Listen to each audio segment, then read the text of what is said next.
one of the contributors describing the footage that is being shared online.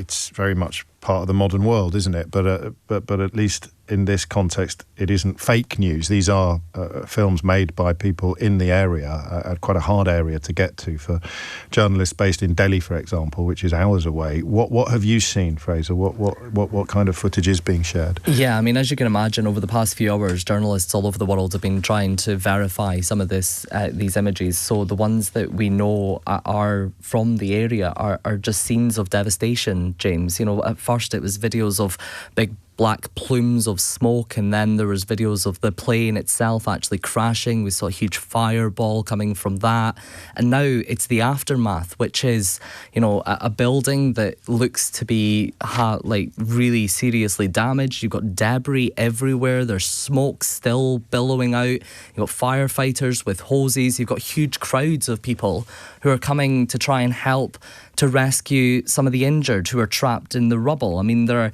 bits of planes sort of scattered around the place. There are, as I say, the sort of buildings that it looks like this plane has gone into. I've just seen one crash up now with the tail of the plane hanging out the side of one of the buildings. It really is devastating, and it just shows you the sort of scale of this. And in the past sort of half an hour, we have had confirmed that there have been at least 30 bodies recovered from the rubble there, and rescuers are still trying to focus on getting some of the injured out of there. We heard India's health minister saying many people have been killed, and a reminder that there were there were 53 British nationals on board that plane, 169 Indian nationals, 1 Canadian, 7 Portuguese, and reports that among them were 11 children. So huge, you know, terrible scenes of devastation in what happened in just a few minutes after takeoff. The plane coming down within 5 minutes, having lost signal with air traffic control in under a minute after taking off from Ahmedabad airport in Western India.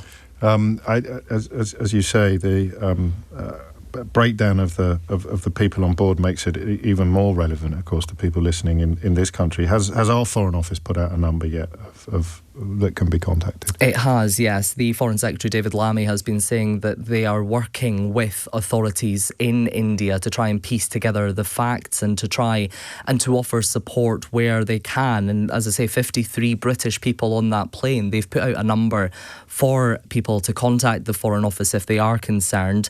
And I'll give it to you just now. It's 0207 008 5000. 0207 008 5000. And a reminder, this was a plane that left Ahmedabad airport. It was an Air India flight AI 171 heading for London Gatwick Airport, and Gatwick Airport saying that it was due to land there at 6:25 p.m. This evening. And also among the footage that is popping up in front of us, volunteers, just ordinary people on the ground trying to help, trying to get involved, and trying to, no doubt, exposing themselves to some risk as well. But the chaos is really the only word that you can use to describe what's unfolding at the moment. You can feel the chaos from the images that are coming out, and also just the amount of, you know, as you can imagine, the amount of smoke and debris and dust that's being blown up. I mean, a lot of the pictures I've seen, you're not seeing very, very far in front of yourself when you're right in amongst the rubble. And I mean, crowds, certainly in the images I've seen of, you know, 50, 100 to 150 people, all there kind of gathered round, sort of some of them clearly looking in shock, but others just wanting to try and help. There are so many people. I mean, that's 242 people on board, and also crashing into, you know, what is a residential area, Meghani Nagar, just outside the perimeter of that airport. Some reports that the building the plane has gone into was a doctor's hostel. Yeah, I've seen that. And so people just trying to focus on getting any of the survivors out. Well, and of course, when we talk about casualties or even deaths, it will be some time before anybody can determine whether or not these are people who were on the plane or whether or not these were people who were in buildings or in the environs where the crash occurred. Yeah, exactly. It will take some time to piece that together. What we know, though, was 242 on board, 12 of them crew members. So there were 2 pilots on board and 10 crew members. But yeah, there will have been a number of people around that residential area where clearly, now there are stretchers being wheeled through hospitals. There's cameras outside the hospitals there as well. And stories coming through very slowly too as well of people who were in the area when the crash happened. One person sort of saying that her son had just gone into the doctor's hostel for a lunch break when the plane crashed, and she says he jumped from the 2nd floor window and suffered injuries but is safe. So, we're going to hear more and more of these stories of, how this unfolded. But yeah, the Foreign Office, I'll just read that number one more time in case anyone missed it. 0207 008 5000 for anyone who has concerns and wants to be kept updated.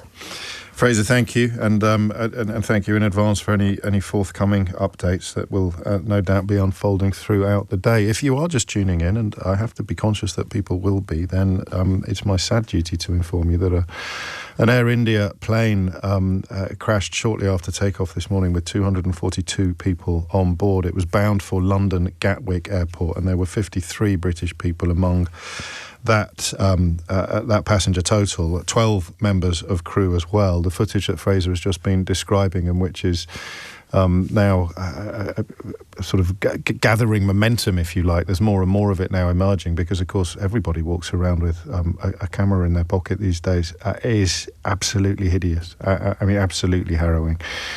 Images of parts of the aircraft apparently embedded in the side of a building that is now being widely reported as being a student doctor, a medic hostel, a hostel for student doctors. And as Fraser just told us, reports also now coming in of people escaping from the locus of the crash, people who were on the ground when the plane hit, as opposed to the original focus of concern, which would have been the people who were on the plane.